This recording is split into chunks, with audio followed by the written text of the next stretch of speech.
Okay, so the concept of cryptography is one of the most important key concept here in communication, um, especially in cybersecurity. We need those the most because we talk about data encapsulation, data security, and stuff. And in that kind of case, we need cryptography to make sure our end-to-end communication and data transaction is all safe and secure. Now, for those who don't know cryptography, I will explain that as well. So if you go by the simple definition of it, cryptography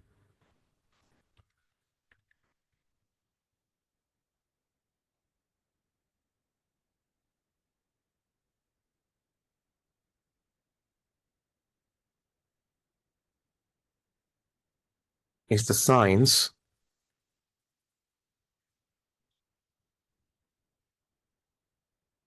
of securing info by transforming it into an unreadable format.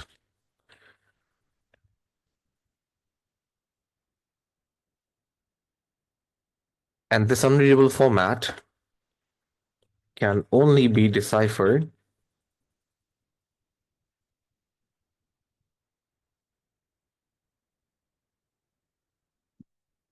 by someone possessing the correct decryption key.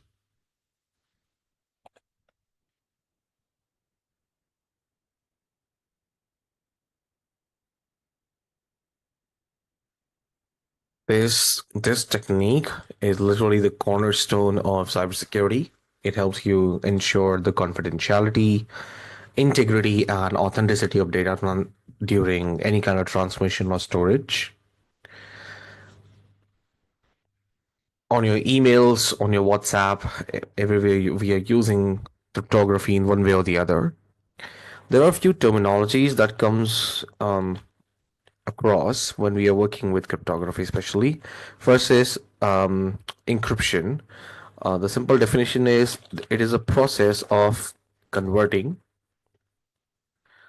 plain text data into a scrambled, unreadable format.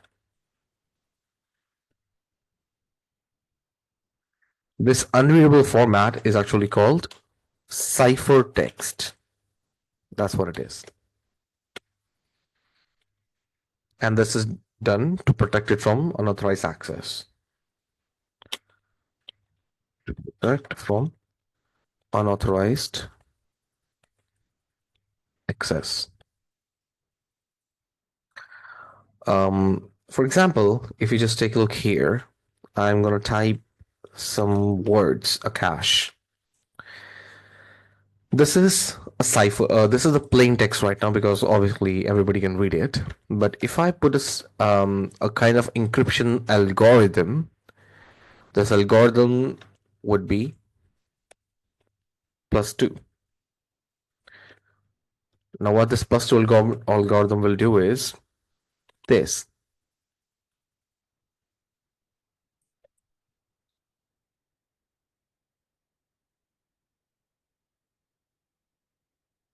CMCUJ. Now, this would not be readable for you guys because that does not make any sense. But if you reverse the algorithm, you will get back to a cache. Now, what's happening here is, according to the alphabetical order, if I add 2 to A, it becomes C. 2 to K, it becomes M. Again A, so C. S will be U, and +2 with H will be J. Now, this is my decryption key right here. So you guys need to know what algorithm was being used so that you can reverse it to get back to the original data. So yes, there is also a process of decryption that goes along with it. The reverse of encryption, where the ciphertext is converted back to readable format.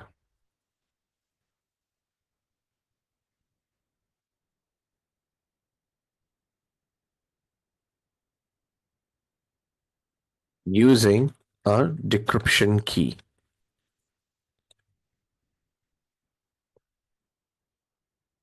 That's what we did here. We converted back. It's very simple. The algorithm will be reverse -2, and you get back to a cache. So this is where the encryption took place, and that's where the decryption did.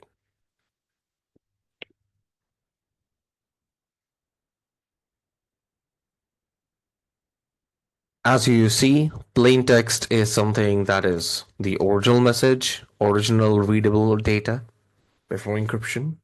Ciphertext is the unreadable version of the plain text. Now, there is a key being involved. So, if you understand the key by its definition, so this is a unique piece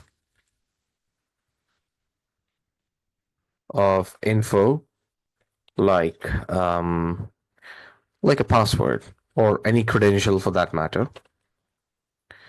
used in encryption and decryption process.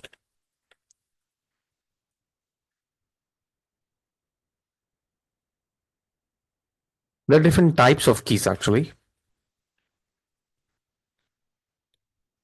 First is called a symmetric key, and then there is asymmetric keys.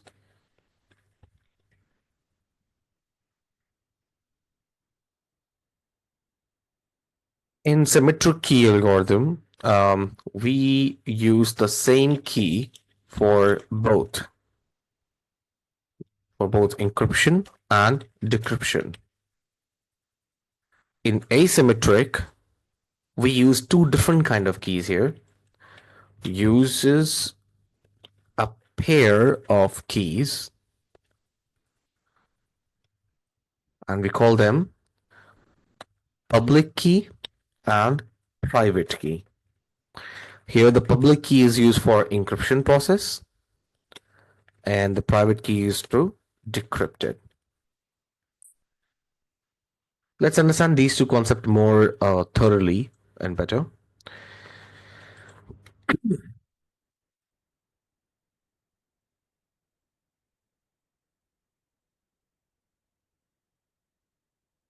So, if you go by symmetric cryptography process, see, cryptography is a combination of encryption and decryption. This process, in short, it's called cryptography. So, in symmetric cryptography, the encryption method where the same key is used for both processes. The use case is very suitable because it's fast and it's suitable for large amount of data.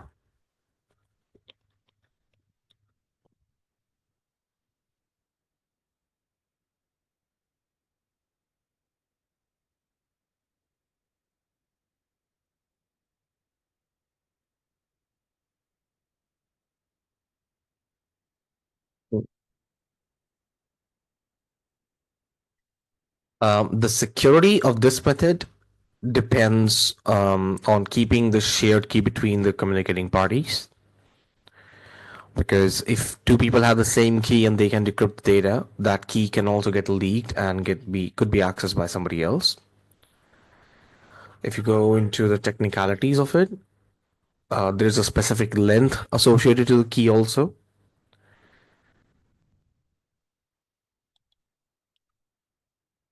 Symmetric cryptography relies on high performance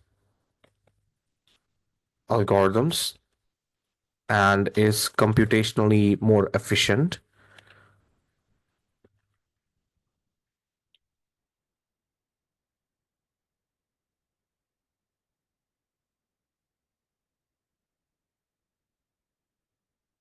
The strength of this particular kind of cryptography is totally dependent on the length of the key, how big the key is. So if the key is, let's say, 128 or 192 or 256 bit, right? So it depends on that, how big the key is. It will also decide how strong the cryptography is going to be. There are two algorithms that uses a similar kind of structure. These are called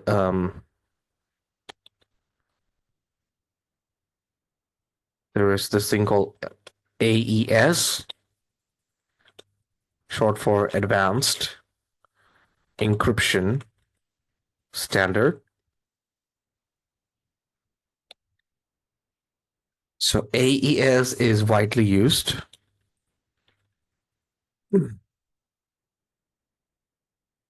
Highly secure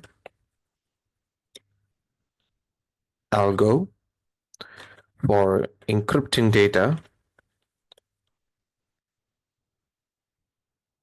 in fixed size blocks. These blocks are typically 128 bits.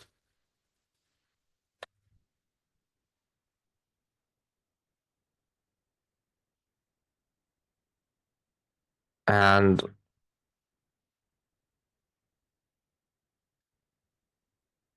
another one is called a DES,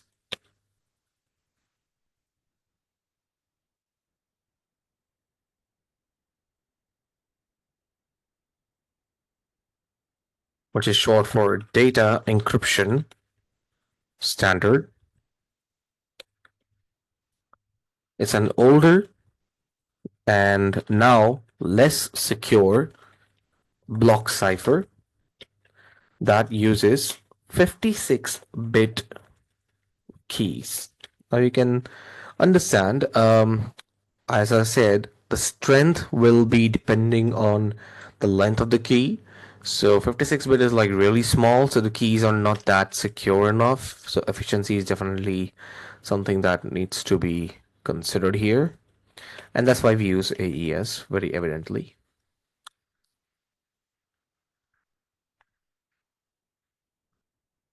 And symmetric is more faster than asymmetric, making it ideal for encrypting large amount of data sets. Let's say if you're encrypting files on a computer or on a server, or even VPNs, securing data communication between two endpoints can be done with symmetric. Payment gateways also. This can protect the financial data during any transaction. So symmetric plays a very important role. Now, asymmetric, because it uses two different keys altogether, public and a private key, it becomes a little bit more, I would say, more complex. So let's quickly understand what is asymmetry.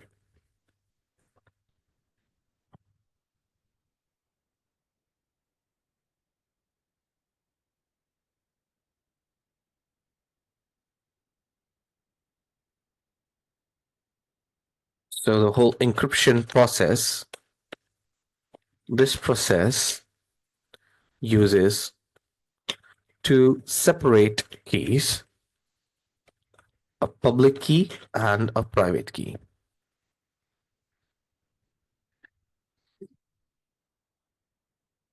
A public key is used for encryption and private key is used for decryption process. Why? You'll understand that shortly. The public key can be shared openly with anyone. Anyone can have it. While the private key remains confidential to the owner only. Now, what benefit does it do? See, even if the public key gets leaked to anyone, they still cannot decrypt it because they don't have the private key. So data privacy is on next level here. By making the private key confidential, we are also ensuring that decryption is irreversible. And this remains with the owner only, and you can share it only to that particular person who is supposed to decrypt it. Here, the security relies on the mathematical relationship between the keys. See, majority of the algorithms created in cryptography are pure math geniuses. Okay. So the mathematical relationship is also, you know, a kind of like interrelated to different factors. They're typically based on the computationally intensive problems.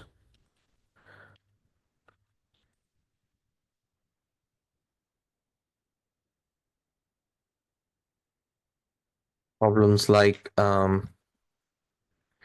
there's a thing called integer factorization. I don't know if you have like read maths in that depth. There's also something called as elliptic curve multiplication. So there's some more intensive computational functionalities. These require a lot of computer computational resources, due to which it becomes a little bit slower but more secure for asymmetric to break down. See, we have to make sure that the private key cannot be generated by using a public key. We have to make sure that the relation between the two should be so complicated so that it cannot be generated easily. That is the whole point of that, right? So they should not be easily relatable to each other. You can definitely do a Google search about what elliptic curve multiplication is. This was something I read in my during my PhD period. But yeah, so this is also important if you are somebody who is fascinated by how cryptography works. Otherwise, you don't need to worry about that. You will definitely get to learn about the tools. We will discuss about the tools, like how they work and what are the functionalities of those tools. But to use the tool, you don't need to know the integer factorization and all that. If you go by the technical details, we got two keys, public and private. We already know what does it do. So public key is distributed widely to everyone who can have it. A private key, on the other hand, is kept secret. It is used to decrypt data or generate signatures and stuff. There are a couple of algorithms that use a similar kind of thing. These algorithms are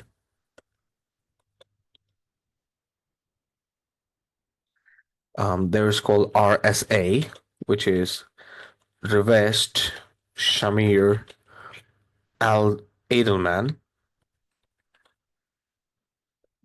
These were three scientists or mathematicians who discovered this particular algorithm. And it's pretty interesting, actually, because this is based on the complexity of this algorithm is based on the difficulty of factoring large prime numbers. Isn't that interesting? So the computational resource allocation becomes real complex here in order to figure out what RSA encryption was done on that key. There's a special one called the ECC, which is the elliptic curve cryptography. So this is a modern approach that provides an equivalent security to RSA, but with smaller key sizes. And because the key size is smaller now, what does it do? It improves the efficiency.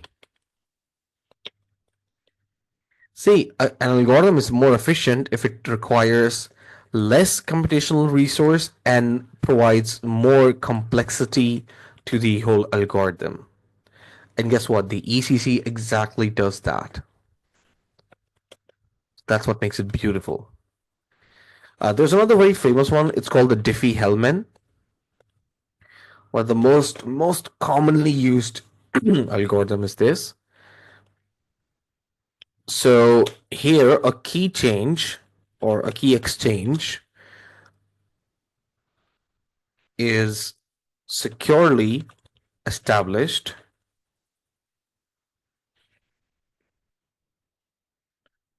or you can say, so basically in this algorithm, what we do is we securely establish a secret, a shared secret key,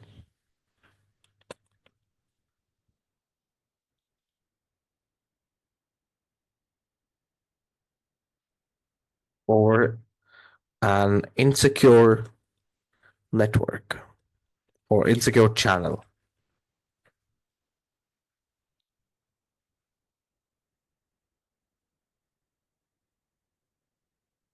You must be thinking, why the insecure channel?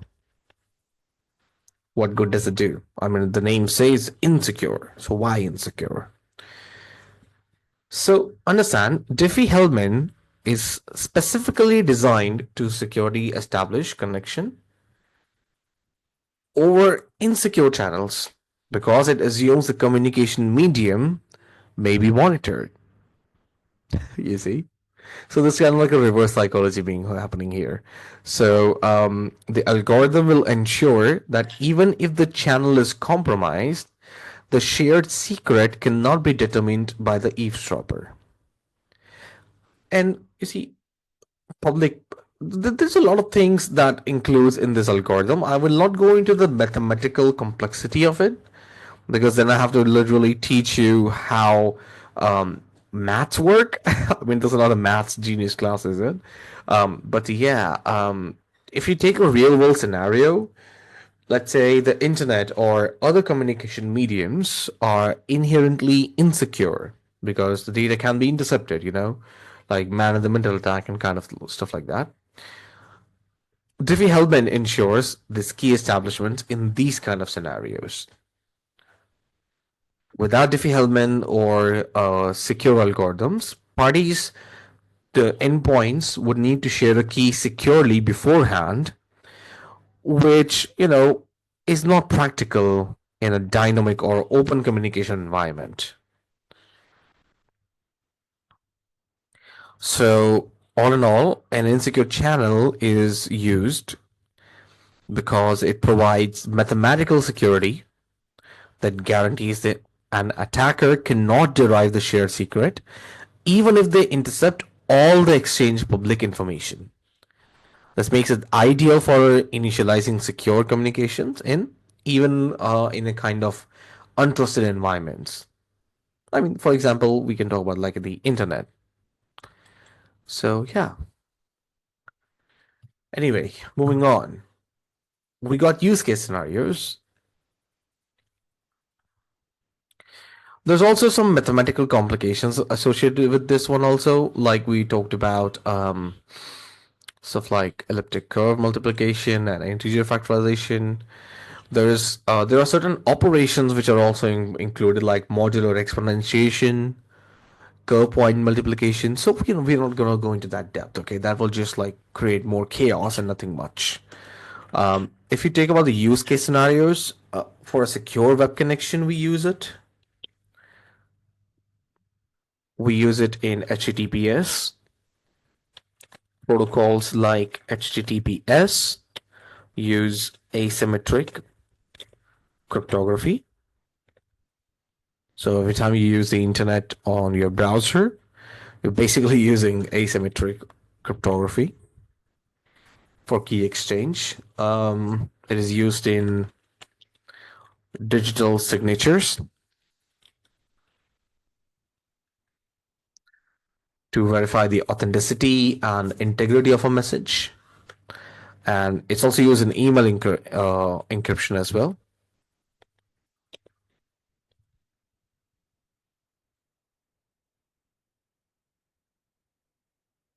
So use cases are also like pretty evident here.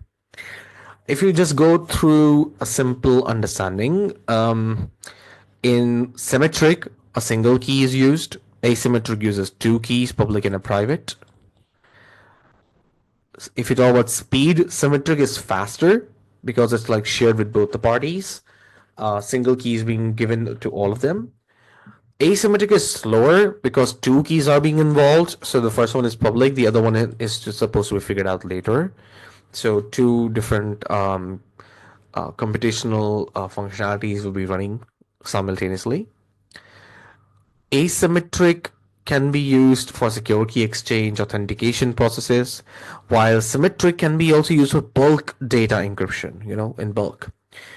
And examples I've already given you, so I believe this will be good enough to understand these two badass encryption algorithms. Now, along with these two things, there is another concept. It's called the hashing, and very commonly seen in cryptography domain.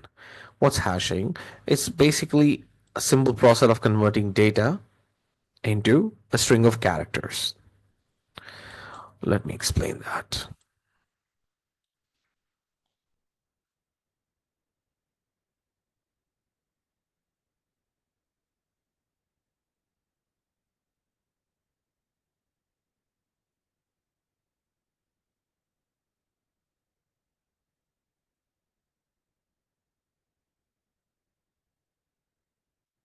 Okay. So by definition, hashing is the process. It goes in multiple ways, but we'll discuss the fundamental of it. Okay, I'm trying to like get this into the simplest format so you guys can understand this better.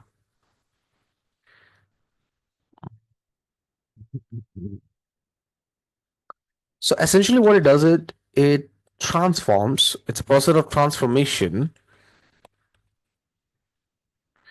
where it's transforming input data, whatever, like let's say it could be a message, could be a text string, could be anything, into a fixed size data or fixed size output.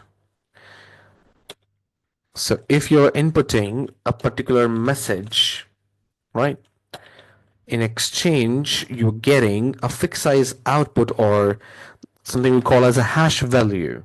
Okay. Or we also call it a digest, but I'm going to call it a hash value. Okay. That's what it is. And this all is done using a mathematical function known as hash function. Get it? So the output basically being generated, the hash value, is a unique representation of input message, and the hashing is designed to be one-way process. Let me just mention here. Hashing is designed to be a one-way process, which means it cannot be reversed to retrieve original input. Isn't that interesting about hashing? It cannot be reversed.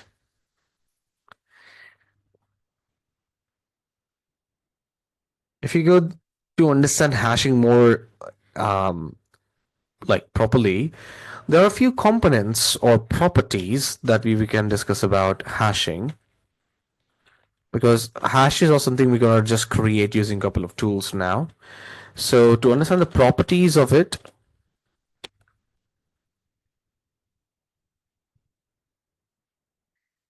it's more deterministic. means it will always create the same output for every same input. And let me just type it. The same input always, okay, always produces the same output. Won't ever be different. Obviously, if the same functionality, if the same mathematical function is being used. So yeah, it will always be the same. And there is a fixed output length. That's another property of it. Regardless of the size of the input, the hash output always a fixed length. Another property would be fast computation. It's faster, irrespective of what you're thinking. The hash function should compute the hash more efficiently because it's a one-way thing, so it does not really require much from the computational perspective. So it's faster.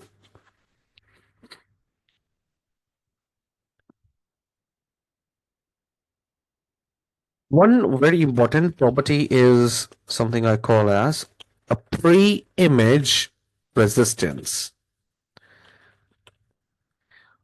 So it basically means it should be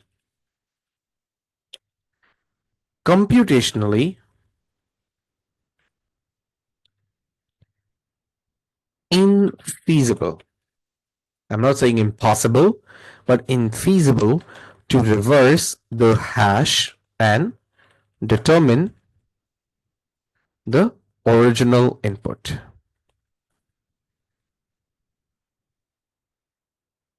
So it makes it one way.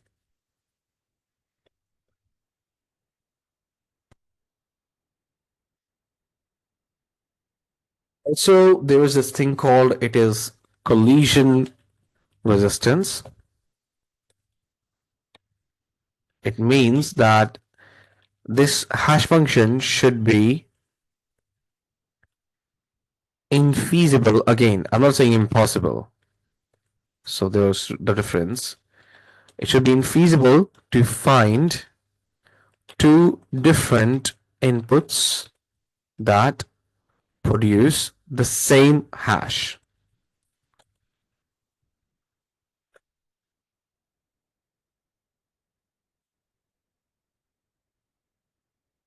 So two different inputs cannot create the same hash.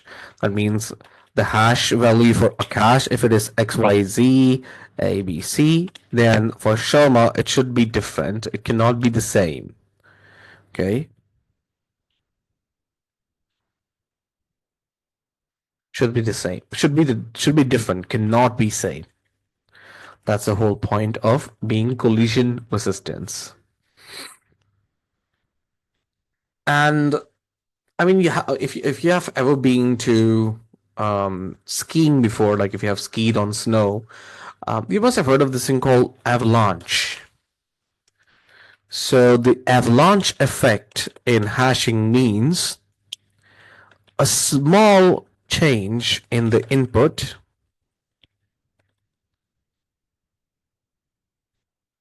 even a single bit of change. I want to emphasize on that, should result in completely different hash. We'll see this more practically now. Okay. A small hash difference be can can be having the possibility to change it, the whole hash that we'll be getting, the hash value. So we have this very amazing thing called the hash calculator. I'll share you the link to download this thing and make it work. Just give me a second. Hold on.